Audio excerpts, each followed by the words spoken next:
Hey, what's up guys? Today I've got more impromptu Yu-Gi-Oh for you. Today it's going to be a deck profile on Gustos for basically the beginning of 2016. So February? Yeah, February 2016.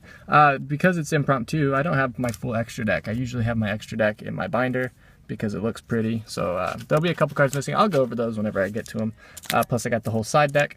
And with that, I think we should get into it. I will also mention that I am at my girlfriend's work as normal. Like I said, she works 365 days a year basically, so still no days off. That's a lie, she gets weekends off. But you'll probably hear people out and about as I do shoot these in my truck. But anyways, you guys, let's get going. I'm gonna try to keep my deck somewhere where it's like not super obnoxious. So first off, starting off, we have 3 Gusto Goldos. This is your 3-star tuner. Also, it searches for 1 level 2 or lower Gusto monster to special summon whenever it's destroyed or sent from the field to the graveyard. The 3 tuner parts is the important part for this next card. Pilica, Descendant of Gusto, my favorite Gusto in the deck by far. I mean, Pilica made this deck so much better. When she's normal special summoned, you can target 1 wind tuner monster in your graveyard and special summon it in face-up defense position. Its effects are negated. These cards do not have effects. These are like conditions. So for the most part, it's a win-win all the way around. But you can only use the effect once per turn, so it's not like you can just spam the field with this card if you have E-Tellies or whatever. But you end up doing like, find a way to get this to the graveyard, normal, special, and defense, and then you go for your 6-star tuner of Daigustos Freeze, and you can just swarm the board from there, so it's really good. Next up, we have 3 Gusto Eagles. This can just get your Pilicas out of the deck and special summons. That way, if you have, well, ideally you'd want to go Gusto Goldos, bring this out, this gets destroyed, then you bring out Pilica. Pilica brings out the Eagles, and hopefully they could just stop attacking at that point. So there's not going to be any order to this. But yeah, so 3 Gusto Eagles. Really good card. I don't see a lot of really good synchroing opportunities with it. But who knows, maybe you might have something better. Next up, we have 3 Cam Serenity of Gusto.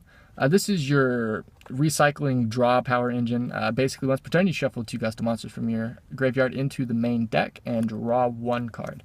Kind of slow. I don't really find many opportunities where I use it. I would honestly bump that down to 2, but I don't know. It's nice to have something that doesn't have 200 or 500 attack, because a lot of the stuff in this deck is really weak. I believe for the last set of 3, we have 3 Kamui Hope of Gusto. And when she's flip summoned, you can special summon 1 Gusto tuner. There's a lot of just plays you could do in this deck. Like, honestly, I can't even tell you a right way or a wrong way to do it. I believe we have only 2 of these, yes. So next up, we have 2 Winda, Priestess of Gusto. When she's destroyed by battle with an opponent's attacking monster, you can special summon 1 Gusto tuner from your deck. Not bad. You go with anything really on that. Next up, we have 2 Gusto Thunbolt. This card is destroyed and sent to the graveyard at the end of battle phase because it was destroyed by battle. And sent to the graveyard, you can banish 1 Gusto monster from your graveyard and special summon it. Or 1 Gusto monster from your graveyard, then special summon 1 Wind Psychic type monster from your deck with X amount of defense. Whatever. Last up, for the Gusto cards in general, we have Musto, Oracle of Gusto. Lusto, Gusto, whatever. I'm going to say Gusto because that's what I like. Once per turn, you can target 1 Gusto monster in your graveyard, 1 face-up monster on the field, shuffle the first target into the deck, and if you do, negate the second target's effects until the end phase.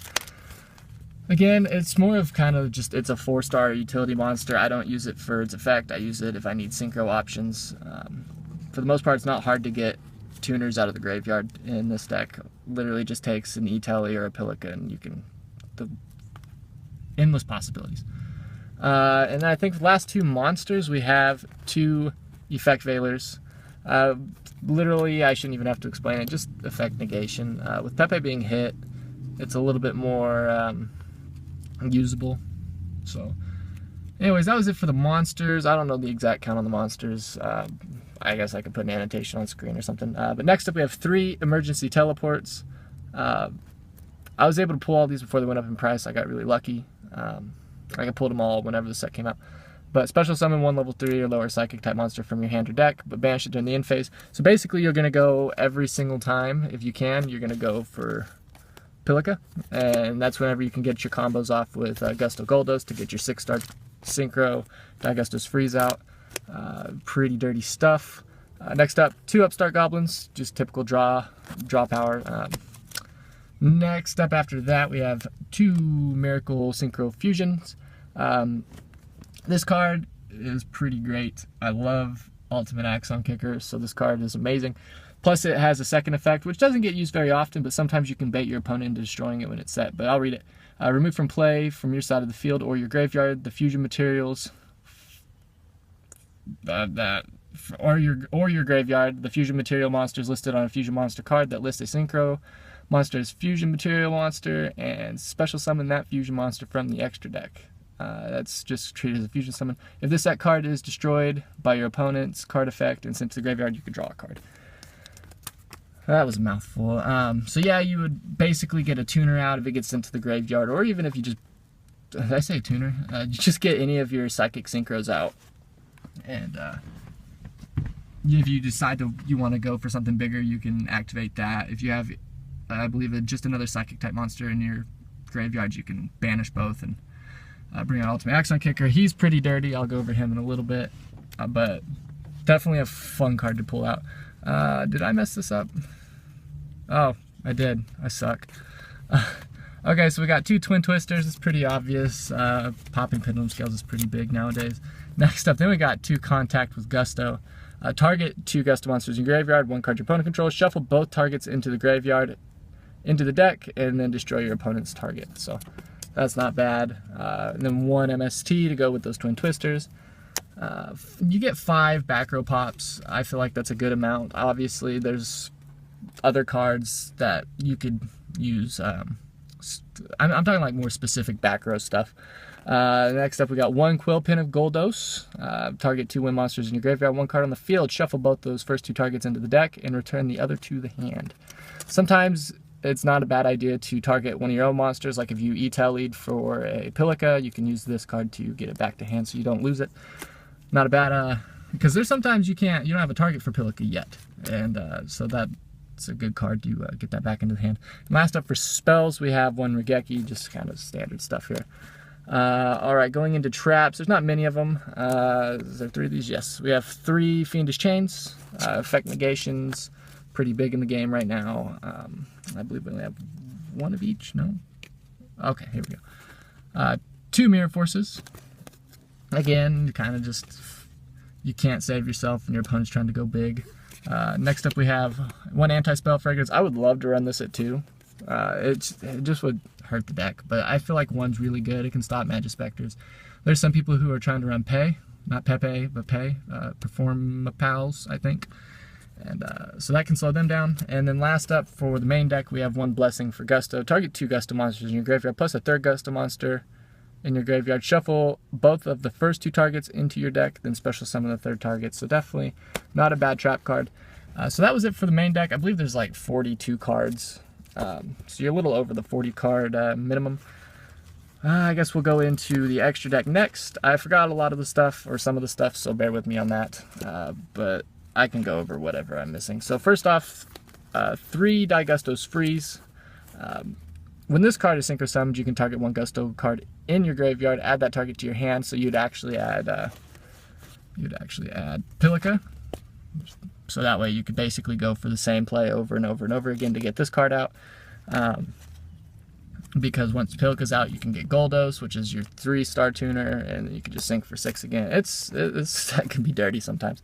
Your opponent takes any battle damage you would have taken from battles involving a face-up Gusto monster you control, and this card cannot be destroyed by battle. So 3 of those. This card, I guess, wasn't very usable back in the day before Pilica was a thing, and now that she is a thing, this was, I say now, like she was a thing when Primal Origins came out.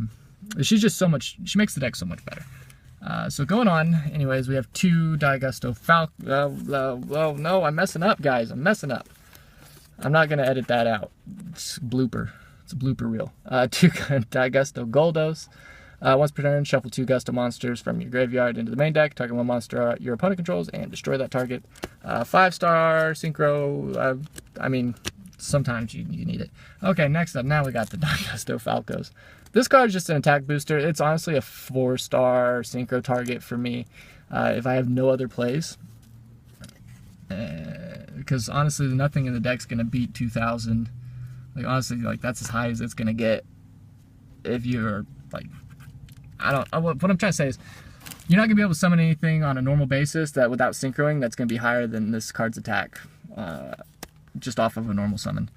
So then for the synchros, we have 1 Armides, Keep Your Boundaries. Again, effect negation to an extent. There's some other synchros like Scarlight, Red Dragon, from Dimensions of Chaos, and Stardust Dragon, some of your 8s. 7s, you know, Black Rose, stuff like that. I mean, you could really go anywhere from there. So next up for the Exceeds, only 3 of them. 1 Totem Bird. I mean, yeah, it's a spell trap, negation, and it's alright. Probably won't make it. 1 Silent Honor Arc, again, probably won't make it. And last but not least, Kochi Dragon gives you that second attack. So, I mean, yeah, but you gotta destroy a monster. But it allows you to attack, possibly directly if they only have 1, so on and so forth. And so that was it for the Exceeds, but you probably won't make any of them. And then last but not least, we have the 2 Ultimate Axon Kickers for our fusions. This card's pretty intense. It's not so hard to get over nowadays, but I could imagine back whenever this card was out, I could see it being pretty hard to get over. So I'll just read it straight off the card. This monster can only be special summoned by fusion summon from the extra deck. This card cannot be destroyed by card effects. During battle between this attacking card and a defense position monster whose defense is lower than the attack of this card, inflict the difference as battle damage to your opponent. When this card destroys an opponent's monster by battle and sends to the graveyard, you can gain life points equal to the destroyed monster's attack. So good, so good. So that's basically it for the extra deck. This card can win games, absolutely, especially because everything nowadays is card effects, popping stuff on the field. And so I think it's a good card if you can get it out, which it's very, very easy to get out in this deck. Cannot stress that enough. So next up, let's kind of just go through the extra deck or the side deck real quick. So we got 3 Imperial Iron Walls. That's for, I don't know, anything nowadays. Cosmos, Sheer Nuis, freaking anything, because everything banishes now, I guess. 1 Vanities, a Skill Drain, because again, a lot of these cards don't have effects per se. Although Skill Drain would hurt Pilica, but you know, you could live.